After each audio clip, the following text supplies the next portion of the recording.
കൊടിമരത്തിന്റെ ചുവട്ടിലൊക്കെ നമ്മുടെ സഹോദരിമാര് പെട്ടുപോകുന്നത്. ഇപ്പോ അതാണല്ലോ ട്രെൻഡ്. കൊടിമരത്തിന്റെ ചുവട്ടിൽ പോയി കാണിക്കയിടുക, അതിലൊക്കെ വീണു പോകുന്നത് പെണ്ണുങ്ങളാണ്. പിന്നെ ഓൺലൈൻ ആരാധന സജീവമാകുന്ന ലോകം. കോവിഡിന് ശേഷം രാവിലെ ഒരു പ്രാർത്ഥന, ഉച്ചയ്ക്ക് ഒരു പ്രാർത്ഥന, വൈകുന്നേരം മറ്റൊരു പ്രാർത്ഥന. ഇതൊക്കെ പറയുമ്പോൾ സഹോദരിമാർക്ക് എന്നെ ചവിട്ടിത്തേക്കാനുള്ള ആഗ്രഹവും അതിനുള്ള വാശിയുണ്ടാവും. പക്ഷേ പറയാതിരിക്കാൻ നിവർത്തിയില്ല. ഓൺലൈൻ ആരാധനകളിൽ മുഴുകിപ്പോകുന്നത് അധികവും സ്ത്രീകളാ. പുരുഷന്മാർക്ക് അതിന് സമയമില്ല. അവർക്ക് അങ്ങനെ ചില മണ്ടത്തരങ്ങളിൽ വീഴുന്ന പരിപാടിയില്ല.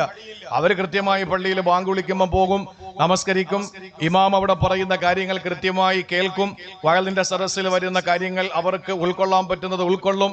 അങ്ങനെയൊക്കെ അവര് അങ്ങനെ ഒരു ലൈനിലങ്ങ് ജീവിച്ചു പോവാണ്. പെണ്ണുങ്ങൾക്ക് എവിടെയാണ് ഒരു 150 സ്വലാത്ത് കൂടുതൽ ചൊല്ലിയാൽ സ്വർഗത്തിൽ പോകാമെന്ന് ആരെങ്കിലും പറഞ്ഞാൽ അതങ്ങ് ചെയ്യും. അത് അങ്ങനെ സ്വലാത്ത് ചൊല്ലി സ്വർഗത്തിൽ പോകുന്നതും ഒക്കെ. പക്ഷെ അതിനപ്പുറത്ത് ചില കാര്യങ്ങൾ പറഞ്ഞിട്ട് സാമ്പത്തിക ചൂഷണം നടത്തുന്ന ഘട്ടങ്ങളിൽ അതൊക്കെ ചെയ്താൽ നിങ്ങൾക്ക് സ്വർഗം കിട്ടുമെന്ന് പറഞ്ഞാൽ അതിലും വീണു പോകുന്നത് പെണ്ണുങ്ങളാണ്.